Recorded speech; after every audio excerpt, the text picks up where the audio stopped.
Hey YouTube, what's poppin'? This is your boy Anonymous and welcome in another video. We're gonna be tackling a new machine here in Hack the Box called Explosion. So get your hot drink and let's get hacking.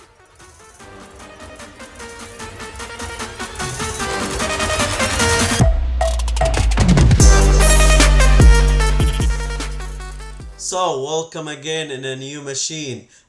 This machine is called Explosion and this machine is VIP, however, so you need to kind of pay to get access to this machine, and it's kind of a bit tricky to get it started. You actually need to download a new OpenVPN file, which is gonna hook up to VIP VPN machines. So in order to do that, go to connect or connected, going to start point, because you're gonna play a start point, open VPN, because that's what we're gonna use, and make sure whatever you have here it's called, or like it ends up with VIP name, just VIP here. I have here US, and whatever the VPN server is available, just make sure it is VIP. You can actually go ahead and delete your old OpenVPN folder and just download this one. This one will work with any starting point machine, whether it was VIP or not. So after you do that, just start the VPN with OpenVPN as usual, and just spawn the machine. So after spawning the or starting the VPN, you're gonna spawn the machine, and we're gonna start with our sudo nmap again. Scan, just make sure it's the same IP.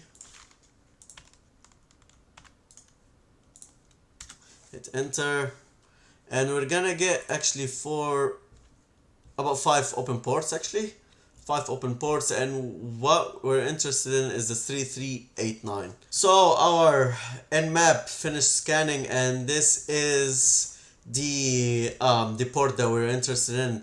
It's running service called MSWBT server, Microsoft Terminal Services, and bunch of text that it's kind of important, but we just need to focus on this first.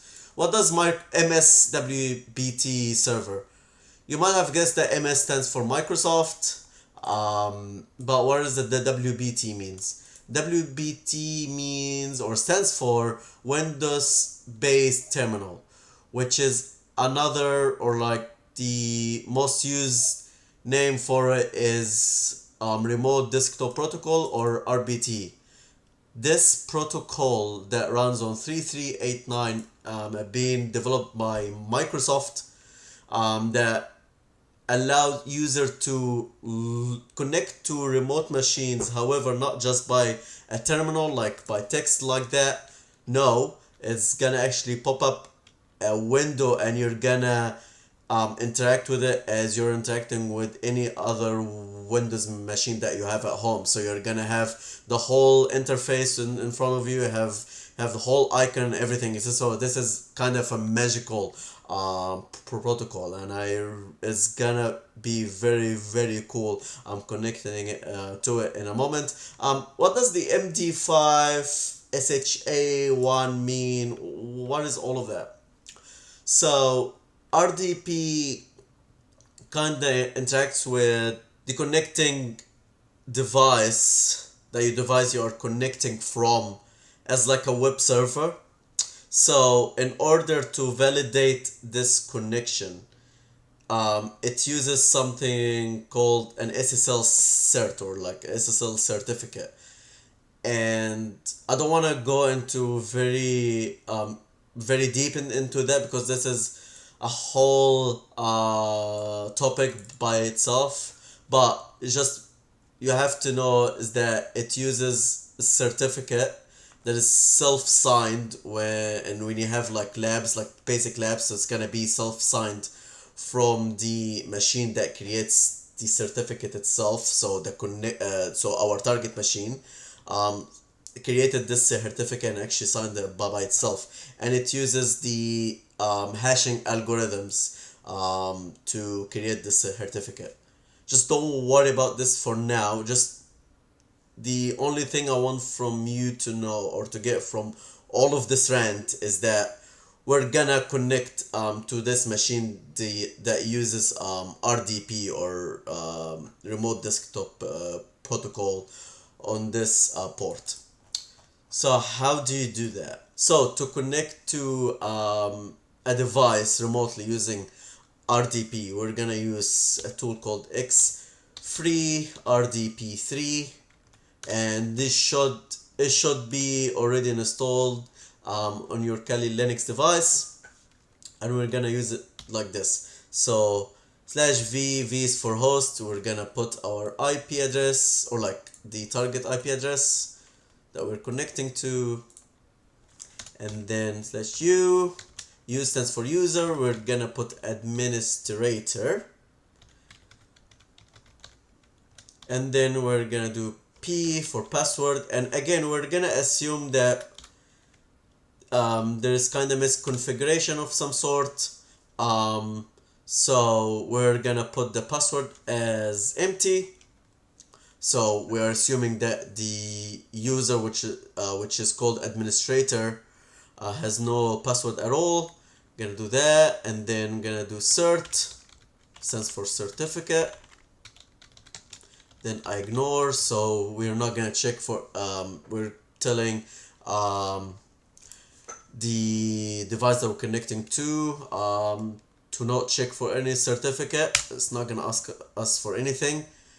And give it a moment, and voila, here is we connected to administrator without any password at all. So however, you might be wondering, how did I know that a username called administrator even exists on the device? I mean, again, I didn't get anything back from Nmap scan that tells me there is a username called administrator. It just tells me there is an open port 3389 which RDP uses, and yeah, I didn't get any username. So how did I get it? Something about Windows operating system is that when you install Windows operating system on your machine, it creates for you by default a user called administrator.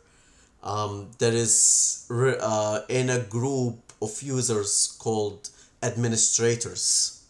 So whatever user in this group, administrators, will have full access or full privilege to the machine that they are signed into, so they can execute applications, access files and folders without any barriers to put password or anything like that. So we actually got the flag here. We can just copy and paste it, but before I let you guys go, I want to actually show you something cool. I want to not connect to the user administrator. Let's say that we are in an actual hacking team and we don't want to be connected to administrator for way too long, so that people who are monitoring the systems not gonna catch on us, like, hey, who's that connecting to user administrator for that long. So I want to actually create a new user with any credentials that we want and add it to the group administrators so we can have full access to the machine. So in order to do that, we go to search here, click CMD or like search for CMD, and here is the prompt. Again, the user is administrator, so that's nice. So we're gonna type net user, and the username, let's put anon, and the password, let's say okay. Very simple, so like keep it very simple. So net user space anon the username and then the password whatever we want and slash like that, and then we type add. So I've created a new user called anon. Okay, and in order to add this user to the administrators group to get full access to everything, so net local groups,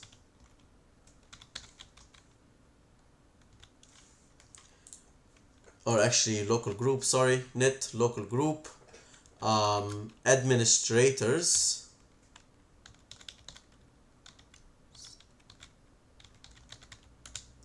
and then the username, and then add. So net local group administrators, so which is the group, that's what the group is called. It's there by default. I did not create any groups, so I've just added the anon to the groups to the group called administrators, and we can actually exit that, or we can actually just shut down the machine so everything is saved nicely.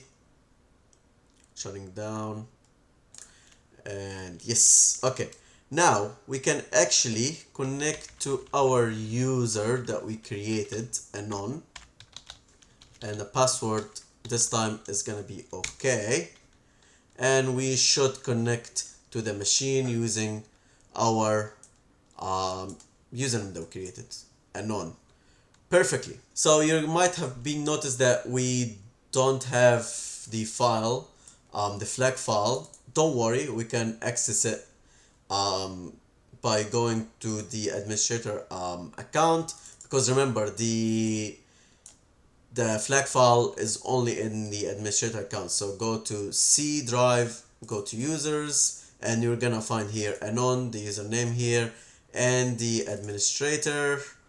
You don't currently have permission to access this folder, and yes, no, I actually have, because I am an admin, let's say, and we go to the desktop. So we are actually in administrator desktop, and we're gonna grab our flag, copy paste it, just to make sure that we have our flag in everywhere we go. Go to our desktop here in our account in administrator, and here we go. Yeah, here it is. Here is the same flag that we got from administrator. So yeah, hope you guys enjoyed that. Hope you guys learned something new. It was your boy Anonymous, and see you in the next video. See ya.